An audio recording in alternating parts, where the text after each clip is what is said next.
Hi, this is Joanne Falletta. The musicians of the Buffalo Philharmonic and I are so sorry that we can't play for you live, but we can bring you our music through the wonderful broadcasts over WNED. And I want to tell you a little bit about the one that's coming up this Tuesday because it is a great one. We're starting out with a piece by Richard Strauss, one of our favorite composers. And Richard Strauss always put a little bit of himself into everything he wrote. So the story of Till Eulenspiegel, which is the piece we're going to play, is a very funny, very famous story of an actual person who lived in Germany, Till Eulenspiegel, in the 14th century.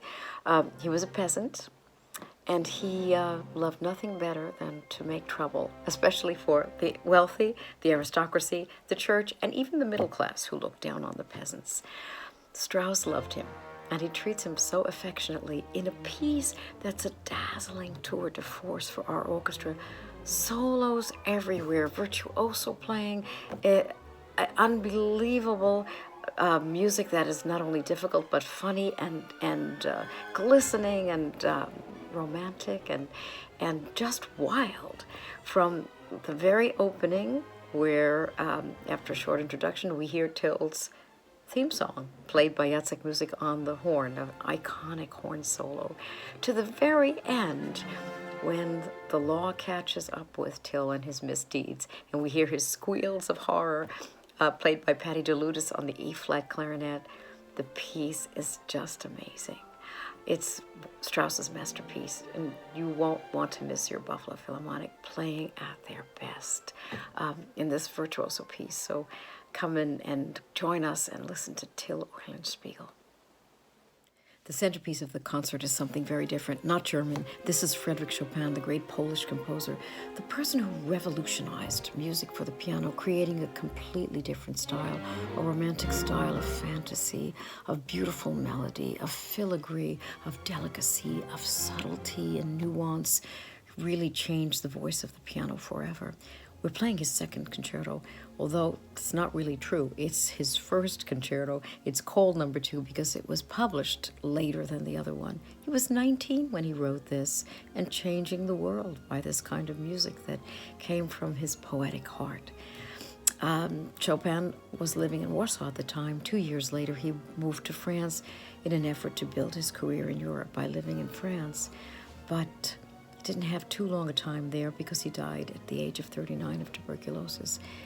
And when he knew he was dying, he knew he would be buried in France, but he was Polish to the core, and he asked that his heart be sent back to Warsaw.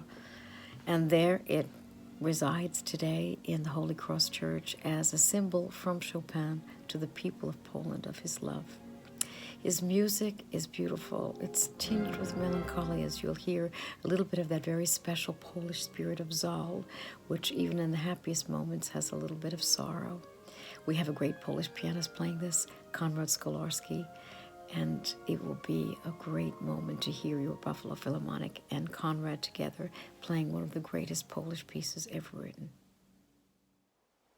The concert starts with a German piece, the great Till Eulenspiegel by Strauss, and it ends with a German piece, one of the greatest ever composed. This is Johannes Brahms' First Symphony, and without a doubt, it's the greatest First Symphony ever written.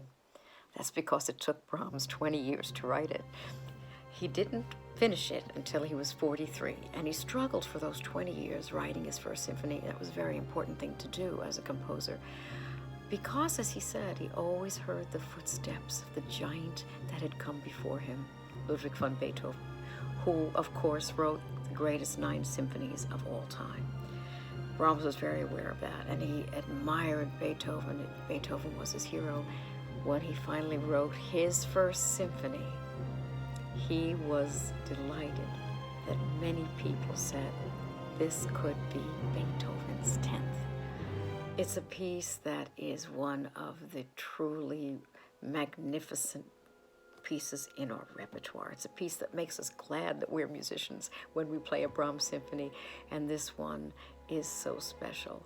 So I'm very proud of the way our orchestra plays Brahms, with a kind of sound and a kind of maturity and understanding and warmth that you will love to hear.